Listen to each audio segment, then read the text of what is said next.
இது பாக்க எப்படி இருக்கு விட்டிக்கு காட்டுபூச்சி ஐயோ ஆமாப்பா இது காஞ்சி போன மாதிரியே இருக்கு பாருங்களே நான் ப்ரோ ஒரு அளவுக்கு தான் ப்ரோ எல்லாமே ஐயோ வாவ்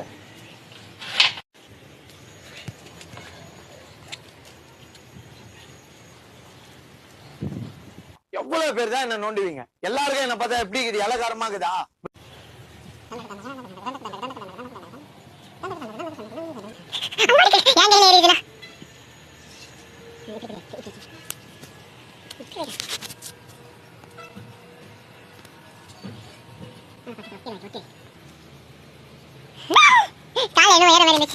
மென்டல் டார்ச்சர்ல நீ எதனா எசுக்கு புசுக்கா பண்ணிட்டு போய் உள்ள உட்காந்துலான்னு பாக்குறேன் ப்ரோ கட்சியில நான் அதுக்கு தான் ப்ரோ ட்ரை பண்றாங்க